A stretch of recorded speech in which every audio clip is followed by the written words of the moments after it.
नमस्कार, take legal यस4 channel पर मैं राजेंद्र शाह एडवोकेट आप लोगों का स्वागत करता हूं।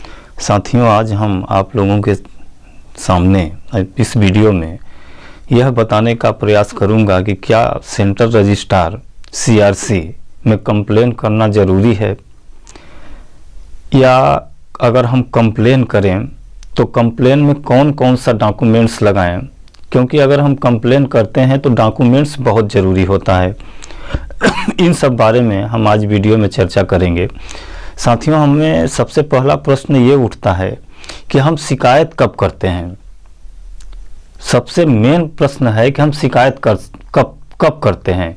साथियों, जब हम प्रशासन से, विभाग से या किसी संस्था से निवेदन प्रार्थना करते करते परेशान हो जाते हैं, जब हमारी निवेदन, हमारी शिकायत, हमारी प्रार्थना कहीं सुनवाई नहीं होती है, तब फिर हमें उनके वरिष्ठ अधिकारियों से शिकायत करने की आवश्यकता पड़ती है। अगर हमारा कार्य आसानी से हो जाए, आवेदन दिए हो जाए, तब हमें शिकायत करने की आवश्यकता ही नहीं पड़ती है। तो हम सेंट्रल रजिस्ट्रार में कैसे शिकायत करें और कैसे शिकायत करके हम अपना समाधान प्राप्त कर सकें और हमारा कार्य आसानी से हो सके। देखिए, कुछ लोगों की कार्रवाई, कुछ लोगों की शिकायतों पर सेंट्रल रजिस्ट्रार के द्वारा तत्काल एक्शन लिया गया है और उनको पेमेंट करने के दिशा निर्देश के साथ भी संबंधित ब्रांच में भेज भी दिया गया है कि इन व्यक्ति का आप तत्काल भुगतान कराएं। लेकिन सारे शिकायतों पर कोई कार्रवाई नहीं हो रहा है। तो कार्रवाई क्यों नहीं हो रहा है, इसका कारण क्या है कि बहुत सारे लोग, हम भी शायद बोले थे कि आप शिकायत लिखें और बताएं कि हम फला संस्था, फला कोऑपरेटिव सोसाइटी में इस तारीख को पैसा जमा किए थे, जिसकी मैच्योरिटी इस तारीख को हो गई है, लेकिन हमारा बार बार निवेदन करने के बाद भी सहारा इंडिया या फ्रेंचाइजी के द्वारा भुगतान नहीं दिया जा रहा है, और अपना मैच्योरिटी का डॉक्यूमेंट अटैच करके आप CRC में भेज दीजिए डाक से। सिर्फ यही बताया गया था। तो ऐसे आवेदनों पर CRC गंभीरता से नहीं ले रहा है। क्यों नहीं ले रहा है? क्योंकि अगर आपका भुगतान लंबित है, आपकी मैच्योरिटी पूछ गई है, तो आप सबसे पहले संबंधित संस्था में आवेदन देंगे। संबंधित संस्था में आप दोबारा आवेदन देंगे, तिबारा आवेदन देंगे। जब संबंधित संस्था कोई कार्रवाई नहीं कर रहा है तो उनके वरिष्ठ जो संस्था है, उनके वरिष्ठ संस्था में शिकायत करेंगे। जब उनका वरिष्ठ संस्था में भी शिकायत करने के बाद कोई कार्रवाई नहीं हुआ, तो आप हर एक जिला में जन सुनवाई लगता है, या हर एक जिला में जिला कलेक्टर होते हैं, जिला SP होते हैं, तो आप जिला कलेक्टर को एक आवेदन देंगे कि सर, हमने इतने बार आवेदन दिया, निवेदन किया कि हमारा पैसा दिला दिया जाए, लेकिन इतने निवेदन करने के बावजूद भी हमारा पैसा सहारा इंडिया नहीं दिलवा रहा है।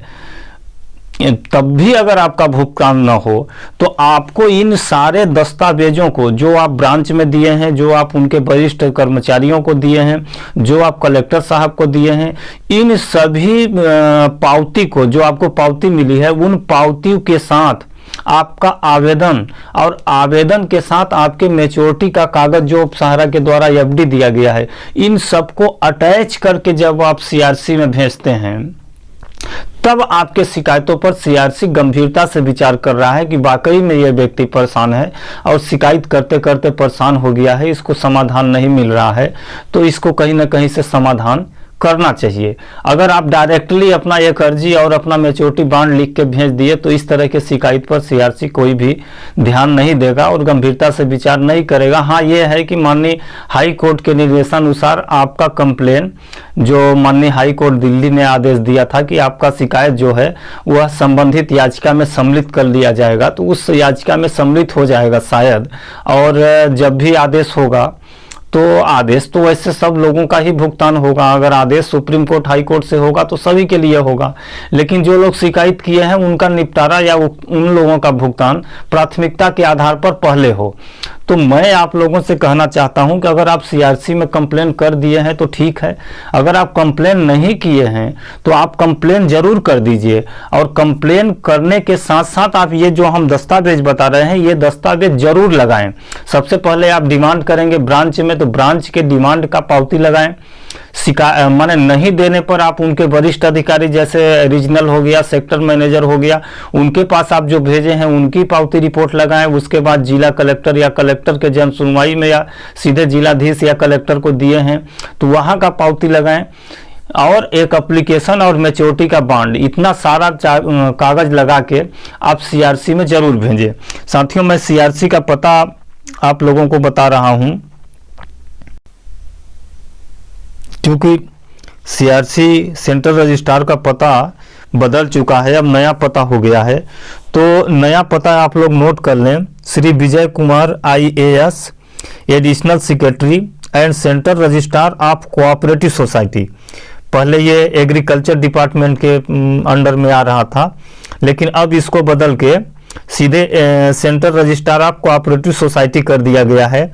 मिनिस्ट्री ऑफ कॉरपोरेशन, फ्लोर 1, अटल अक्षय ऊर्जा भवन, Lodhi road, CGO complex, new Delhi, pin code 110003, landmark Jawaharlal Nehru stadium. ये पता मैं अपने कम्युनिटी टैब में भी डाल दूंगा, वैसे हमारे वीडियो में भी यह स्पष्ट दिखाई दे रहा है। आप इस पता पर अपने सारे डॉक्यूमेंट्स लगा के शिकायत जरूर कर दें। शिकायत करेंगे तो आपका भुगतान यथाशीघ्र होने की संभावना रहेगी। वैसे देखते हैं 14 और 15 तारीख को महत्वपूर्ण सुनवाई माननीय सुप्रीम कोर्ट में होने जा रही है। संभवतः 14 या 15 को कुछ न कुछ हम लोगों के पक्ष में जरूर निर्णय होगा। अगर निर्णय नहीं होता है तब भी हमें अपनी कार्रवाई तो करना ही है, हमें शिकायत तो करना है। ये नहीं है कि हम अपना कार्य ही करना बंद कर दें, तो हमें अपना कार्य करना है। माननीय सुप्रीम कोर्ट हाई कोर्ट को अपना कार्य करना है। तो अगर सुप्रीम कोर्ट हाई कोर्ट अपना कार्य नहीं करेंगी तो हम भी अपना कार्य करना बंद कर दें, तो ये कतई जायज़ नहीं होगा। इसलिए आप लोग अपना कार्य करें, सारे दस्तावेजों के साथ शिकायत करें।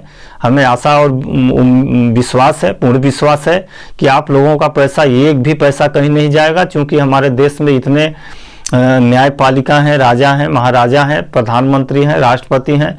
तो इस तरह से कोई फ्रॉड करके हम लोगों का पैसा नहीं ले जाएगा, हम लोगों का पैसा मिलेगा। आप लोग विश्वास रखें, धैर्य रखें और शिकायत जरूर करें। जी दोस्तों, नमस्कार।